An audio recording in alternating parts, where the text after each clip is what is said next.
Hey guys, this is Dave with Audio In. Today we're going to be taking a look at the new Seeaudio Neko. And while I really do like the Seeaudio brand and am usually kind of intrigued whenever they announce a new release, this particular release had me just a little more intrigued and a little more excited than usual, mainly because of its price point, which is $699, because this is a fairly competitive price point right now. And I have several IEMs, including the SA6 Ultra, SA6 MK2, Sennheiser IE600, and the recently released VO FX15, which are similarly priced that perform very well, not just in their price range, but I feel they compete with many IEMs approaching the $1,000 price point. So some of these IEMs are punching above their weight, in my opinion. So we'll do a fairly deep dive into the Neko's sound. I'll do some comparisons towards the end, and then hopefully we can kind of determine where the Neko stands,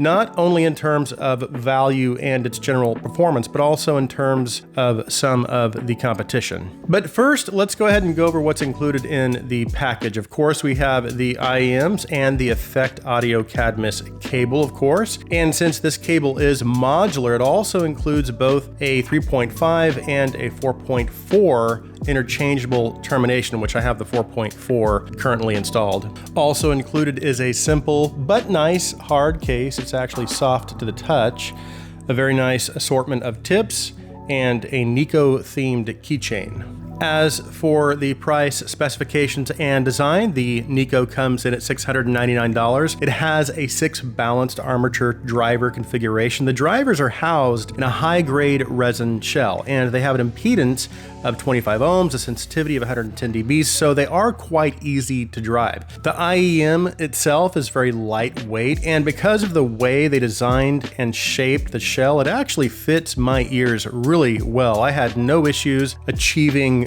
a nice, comfortable, and secure fit, and also a proper seal with the included ear tips. As for the design, it does have a little bit of a feminine touch to it. It's actually quite interesting what they've done with the faceplate, because from what I understand, apparently they have inlaid pieces of genuine mother of pearl that are shaped and arranged like flowers. And I guess this particular style of art is referred to as Laudian, and it really is quite stunning when you look at it up close. And then combined with the clear blue shells, it really does make for a beautifully crafted and uniquely designed earpiece. And even though I think it does have that feminine touch, I still think it's going to appeal to both men and women. Now, speaking of craftsmanship, the included Effect Audio Cadmus cable is awesome.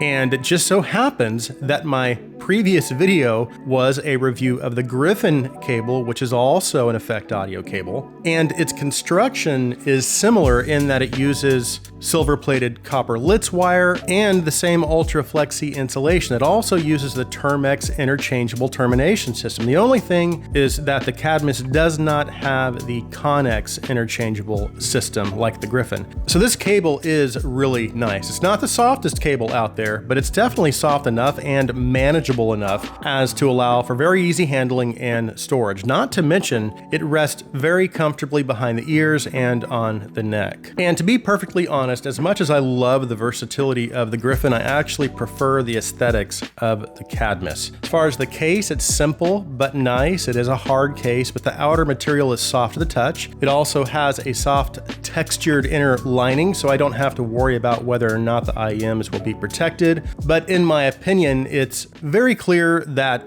Seeaudio has really made a strong effort to prioritize high quality and great aesthetics and craftsmanship. But the real question, of course, is how does the Neko sound? Well, let's talk about that.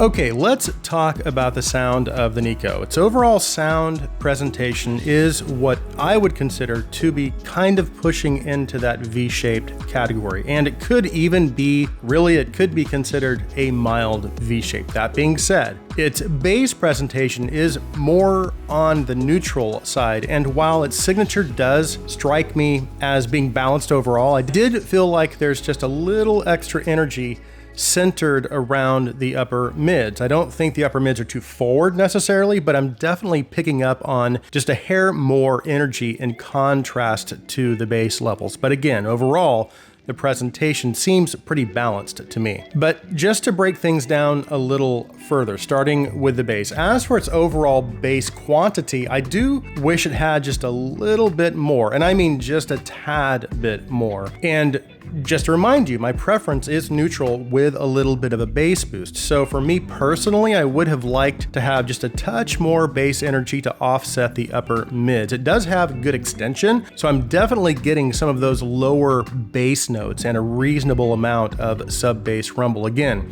I just wish there was a little bit more bass energy overall. There's also a pretty decent amount of mid bass and low mid energy as well, which does bring some warmth into its overall presentation, and it does add some richness as well to male vocals and some instruments. However, the bass separation could be a little cleaner because it does take from some of the details in the low mids, so there's just a small amount of bass bleed. Aside from that, the overall bass quality is really good. It's not going to have the bass dynamics of a dynamic driver, but for balanced armature driver bass, this is really well done in my opinion. But I have to say, I don't think the bass quality is up to the levels of the SA6 Ultra or SA6 MK2. And these both have the same 6 balanced armature driver setup as the Neko as well. But now, as far as the mid-range with the Neko, it's just slightly recessed, but not really enough to cause vocals and instruments to sound unnatural. And while it can pull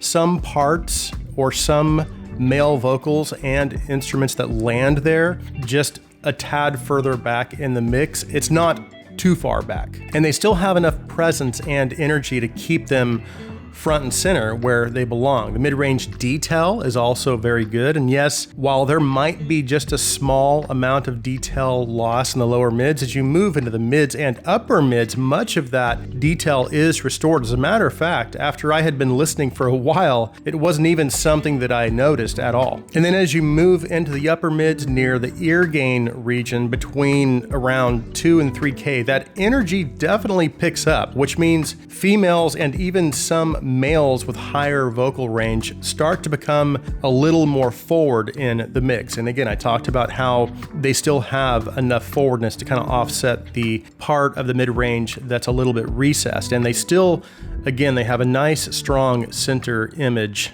And that has the same effect on some instruments that land there as well. But along with that energy comes a nice amount of vocal and instrument texture and detail as well. And the way they tuned those upper mids, it does really help to present vocals and instruments quite naturally. Now, as for the treble, I am getting an overall nice natural presentation and good treble energy overall. It's not overpowering at all, but it's more than enough to give cymbals plenty of energy without ever sounding harsh or becoming fatiguing, at least for me.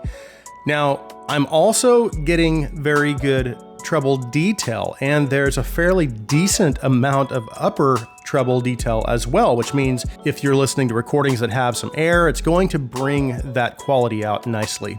As for technical performance, I would say its detail and micro detail retrieval is good, which is what I would expect at this price. The soundstage is about as wide as I've heard with any IM, so its presentation is very nice. It's really open. The imaging and instrument separation and layering is also very good. Instruments have good focus and they're easy to place within the sound field. So the Neko's technical performance is definitely, again, it's what you might expect at this price point. That being said, as for where it stands in terms of the competition, again, there have been some really good releases at this price range and even below, especially when it comes to IEMs with good technical performance. like the IE600 and the more recently released FX15. So while I do think the detail levels of the Neko are good, I think the IE600 and the FX15 are just slightly better. They also have better imaging in my opinion. Where I do think the Neko makes up for that though is in its tuning. I think the mid-range and just its